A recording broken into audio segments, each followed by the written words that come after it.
আসসালামু আলাইকুম আরহামাতুল্লাহি অবারাকাতুহু। পাকশিল্পর পক্ষ থেকে আবারও একটা নতুন রেসিপি নিয়ে হাজির হলাম। হালকা হাওয়ায় মেঘের ছায়ায় ইলশে গুড়ির নাচ, ইলশে গুড়ির নাচন দেখে নাচছে ইলিশ মাছ। আমার আজকের রেসিপি ইলিশ পোলাও। বাজার থেকে মাঝারি সাইজের দুটো ইলিশ আনলাম। ইলিশ দুটোকে ভালোভাবে কেটে নিলাম। যেহেতু আমি ইলিশ পোলাও করব তাই কিছু টুকরো মোটা মোটা করে কেটে নিয়েছি। মাছ দুটোর খুব সুন্দর ডিম হয়েছে। মাছগুলোকে ভালোভাবে ধুয়ে পরিষ্কার করে নেব। যে মাছগুলো দিয়ে ইলিশ পোলাও করব তা পানি ঝরিয়ে নিয়েছি। পরিমাণ মতো লবণ দিয়ে এবং 2 টেবিল চামচ টক দই দিয়ে কিছুক্ষণ মাখিয়ে রাখবো।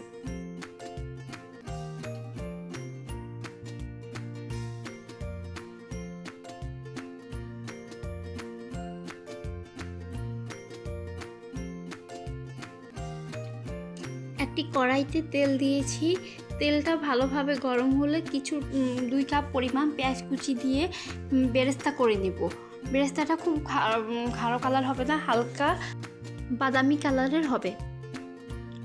বেরেস্তাটা হয়েছে, আমি এবার তুলে নিব।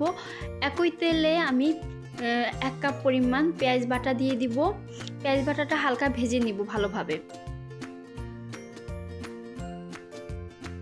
পেঁয়াজটা ভালোভাবে ভাজা হলে 1 চা চামচ পরিমাণ কাঁচামরিচ বাটা, 1/2 চা চামচ পরিমাণ রসুন বাটা, 1/2 চা চামচ পরিমাণ জিরা গুঁড়া, 1/2 চা চামচ পরিমাণ ধনিয়ার গুঁড়া এবং 1/2 চা চামচ পরিমাণ আদা বাটা, পরিমাণ স্বাদ মতো লবণ এবং ইলিশ মাছটা মাখানোর পরে যে টক দইটা বের হয়েছে তা দিয়ে ভালোভাবে মশলাটাকে কষিয়ে নিব।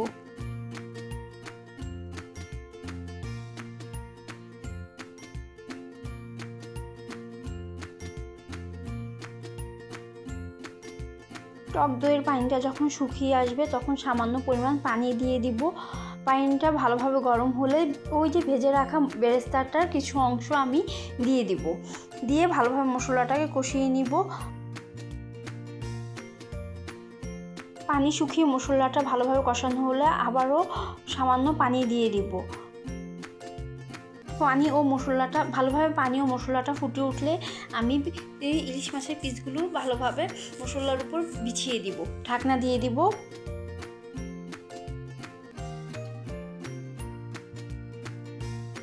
কিছুক্ষণ পর ঢাকনা তুলে খুব সাবধানে আমি মাছগুলো উল্টে দিব, আবারও ঢাকনা দিয়ে কিছুক্ষণ রেখে দিব।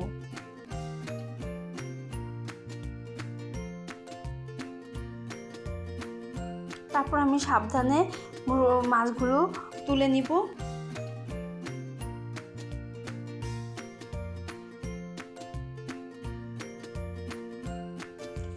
আমি যেহেতু ইলিশ পোলাও রান্না করছি, এবার ইলিশ পোলাও রান্না করার পালা। প্রথমে পরিমাণ মতো তেল দিয়ে দিব এবং সামান্য পেঁয়াজ কুচি দিয়ে হালকা নেড়ে নিব। পেঁয়াজটা ভালোভাবে ভাজা হলে আমি 1 কেজি পরিমাণ চাল আগে ভালোভাবে ধুয়ে পানি ঝরিয়ে নিয়েছি, তা দিয়ে দিব। 1 টেবিল চামচ পরিমাণ আদা বাটা এবং কিছু গরম মশলা দিয়ে ভালোভাবে চালটাকে ভেজে নিব। চাল ভাজা যত ভালো হয় পোলাও তত সুন্দর হয়। দিয়েছি কয়েকটি এলাচ, 2টা তেজপাতা এবং সামান্য দারচিনি দিয়ে ভালোভাবে ভাজতে থাকবো।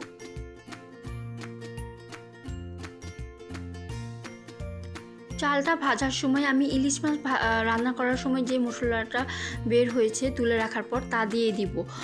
দিয়ে ভালোভাবে নেড়ে চালটা ভেজে নিব। চালটা ভালোভাবে ভাজা হলেও যখন ফুটে আসবে তখন পরিমাণ মতো পানি দিয়ে নেড়ে ঢাকনা দিয়ে দিব।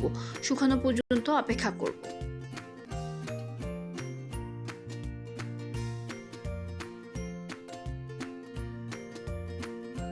পোলাওতে পরিমাণ মতো লবণ দিয়ে দিব। পোলাওটা প্রায় যখন হয়ে আসলো তখন সামান্য চালগুলো ফাঁকা করে আমি তুলে রাখা ইলিশ মাছের টুকরোগুলো বিছিয়ে দিব। দিয়ে আবারও চারপাশ থেকে সামান্য পোলাও দিয়ে চাপা দিয়ে দিব। কিছুক্ষণ ঢাকনা দিয়ে রেখে দিব। তৈরি হয়ে গেল আমার মজার স্বাদের ইলিশ পোলাও। আমার ভিডিওটি ভালো লাগলে পাকশিল্প চ্যানেলটিকে সাবস্ক্রাইব, লাইক, কমেন্ট, শেয়ার এবং নোটিফিকেশনের বেল বাটনটিকে ক্লিক করে নতুন নতুন ভিডিও দেখার জন্য আমন্ত্রণ রইল। আল্লাহ হাফেজ।